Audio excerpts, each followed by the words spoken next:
En unos instantes nos visita en el plató José Luis Soro, portavoz de Chunta Aragonesista en las Cortes de Aragón.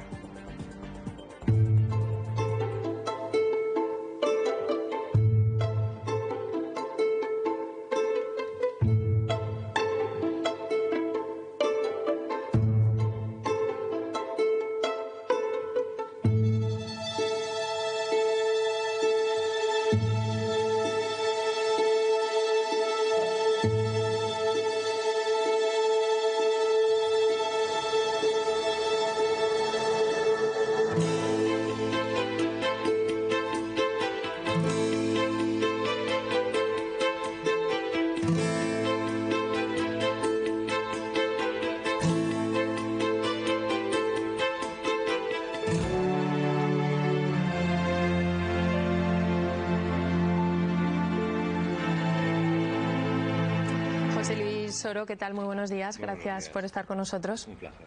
Bueno, lo primero que le quiero preguntar, ha estado varios años con el gobierno de Javier Lambán, gobernando con ese cuatripartito. ¿Qué balance hace de esta primera etapa como oposición?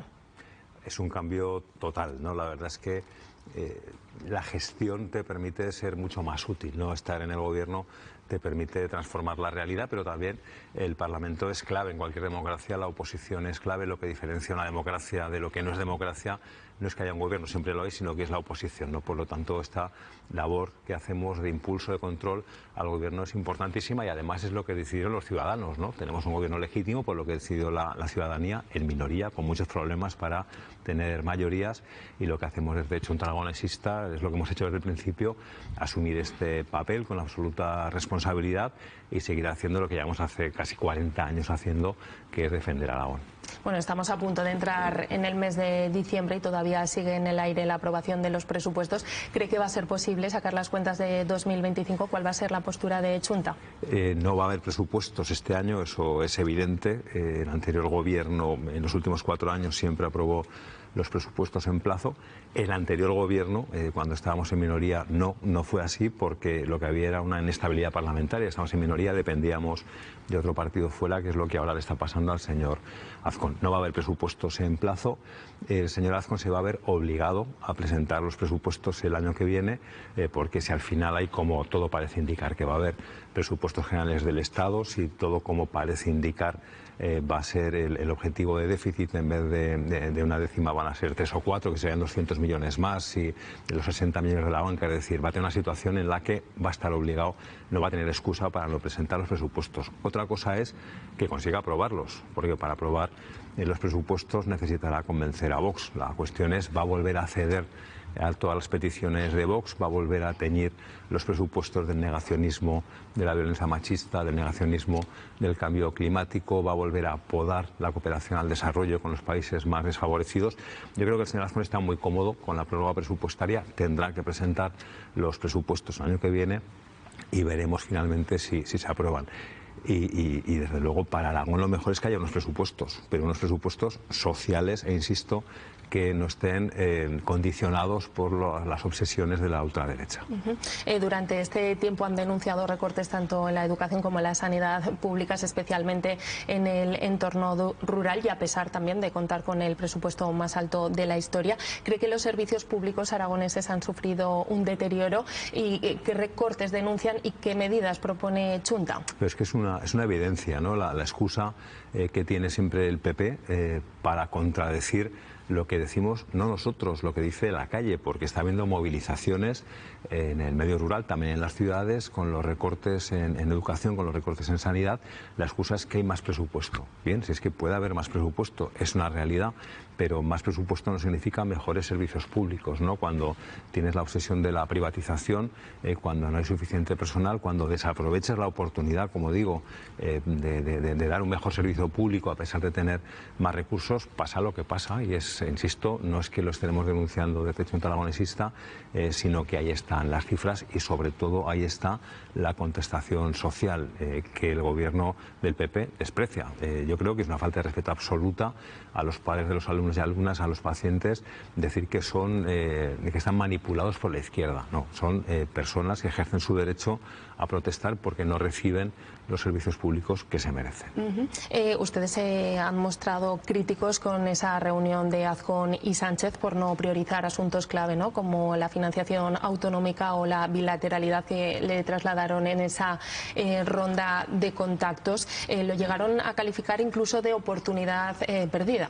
Yo no he estado crítico, he estado indignado porque nos pareció muy bien que el presidente Sánchez citara a todos los presidentes, que fuera el señor Azcón a trasladar las prioridades. Nos pareció muy bien que el señor Azcón nos citara a todos los portavoces a su despacho. Yo fui de buena fe, de forma constructiva, y le dejé muy claro que la prioridad absoluta era que se respete el Estatuto de Autonomía. Es curioso que el único partido que no apoyó el Estatuto somos los que más defendemos el Estatuto. En materia de financiación autonómica, el Estatuto nos garantiza una relación bilateral con el Estado. Nos garantiza el derecho a suscribir, en el marco del régimen común, pero sumado al régimen común de financiación, un acuerdo bilateral económico financiero. Le trasladé al señor Azcón que sea nuestra prioridad y que era el momento, cuando estuviera cara a cara el presidente de Aragón y el presidente de España, los que tienen que firmar ese acuerdo bilateral, el momento de exigirlo. ¿Qué ocurrió? Que el señor Azcón no dijo nada. El señor Azcón, cuando va a Madrid, se hace pequeñico y sobre todo defiende los intereses del PP. ¿Y qué ocurrió? Que se defiende el Estatuto, pero no entero. Las partes que molestan al PP de Madrid, la bilateralidad, no dijo ni palabra. Consecuencia, nos falló, no estuvo a la altura, no hizo lo que debería haber hecho un presidente de Aragón, y por ese motivo, desde el Centro Aragonesista, decidimos que no íbamos a participar en el paripé, que a partir de ese momento suponía llegar a un gran acuerdo político sobre financiación. Fue una lástima porque el consejero Bermúdez de Castro, el Departamento de Hacienda, lo había hecho bien, el tejer ese acuerdo político, pero ¿qué sentido tenía hablar de bilateralidad en ese papel de cara a la galería cuando se había perdido el momento que era justo cuando estuviera cara a cara con el presidente de España? En todo caso, en las Cortes seguimos trabajando en una comisión especial de estudio que propuso el Centro Aragonesista hace más de un año sobre financiación autonómica. Estamos trabajando estas semanas y espero que pueda haber, no habrá unanimidad porque Vox ya se ha descolgado, Vox no cree en el Estado autonómico, quiere volver a los tiempos del centralismo que fueron terribles, letales para Aragón.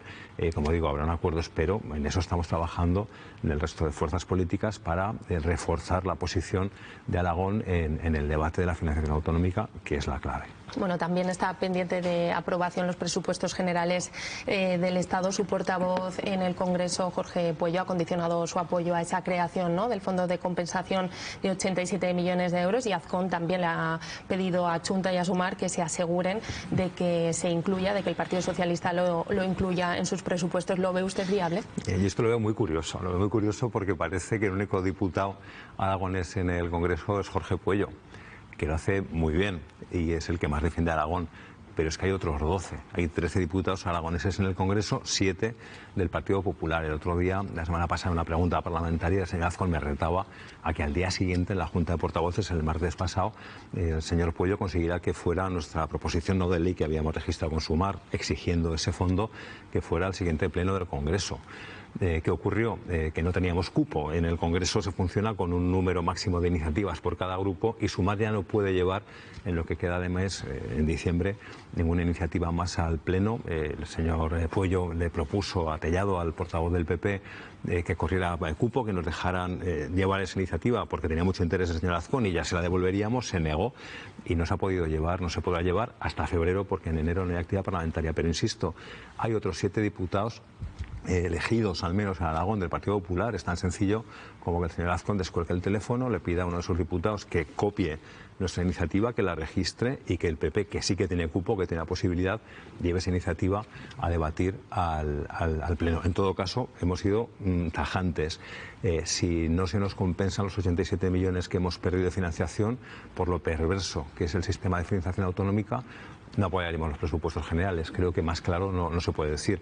Hay más cuestiones, estamos en plena negociación de presupuestos, hay más cuestiones, pero esta para nosotros es esencial. Y hablando de Pueyo, ¿cómo valora la defensa de los derechos de los aragoneses desde el Congreso a través de la formación Sumar? Yo estoy muy satisfecho porque Jorge Pueyo es el mejor diputado aragonés y aragonesista que podría haber ahora mismo en el Congreso. Es pura audacia, es pura vehemencia y es aragonesismo en estado puro. Pero no es que lo diga yo, es que lo dice el propio señor Azcón. Cuando todo lo fía al diputado de Sumar será que confía mucho más en la capacidad de Jorge Pueyo de defender los intereses de Aragón que la de sus propios diputados y diputadas. Bueno, otra de sus grandes reivindicaciones es la mejora en infraestructuras, la conclusión de todas las autovías pendientes, también las conexiones ferroviarias. ¿Cuáles son ahora mismo las prioridades? Las prioridades siguen siendo las que han sido durante décadas porque se ha avanzado muy poco. El ferrocarril tiene que ser la legislatura del ferrocarril, descarbonizar y que consigamos llevar las mercancías en ferrocarril y no con transporte que genera CO2 y también vertebrar el territorio con el transporte de personas. Reabrir Canfranc. Dimos grandísimos pasos las pasadas legislaturas, se sigue avanzando con los estudios del túnel. Bueno, ahí vamos colaborando con la región de Nueva Aquitania. Creo que ahí hicimos las cosas bien, dejamos el terreno muy bien sembrado y iremos viendo los frutos. El corredor cantábrico-mediterráneo de altas prestaciones, unir Teruel con Valencia, con el corredor cantábrico y la conclusión de las autovías. Todo esto también es lo que estamos hablando en la negociación presupuestaria, que más allá de partidas a veces simbólicas en los presupuestos de plurianuales que nunca se ejecutan, que van año tras año, pues que se concluyan en las autovías que tenemos pendientes, además de muchas otras reivindicaciones. Bueno, la vivienda se ha convertido en uno de los principales problemas en Aragón y en todo el país, especialmente en las zonas tensionadas. ¿Qué propuestas realiza Chunta para este asunto? Lo mismo que intentamos cuando estábamos en el gobierno, que ahí lo que hicimos fue intentar un cambio total de paradigma, de forma disruptiva, cambiar lo que se había hecho hasta entonces. Yo tenía muy claro desde el principio, y lo sigo teniendo muy claro, que la clave es dotarnos de un parque público de vivienda en alquiler potente. Eso es lo que puede permitir que se pueda acceder a la vivienda, pero también lo que puede permitir intervenir en el mercado de alquiler y rebajar los precios. Para eso hace falta fondos. Dimos pasos con los fondos europeos, que son los que ahora anuncia el nuevo consejero, ¿no? Pues con los fondos europeos en colaboración con los ayuntamientos, el de Zaragoza y muchos otros, para construir ese parque público de vivienda.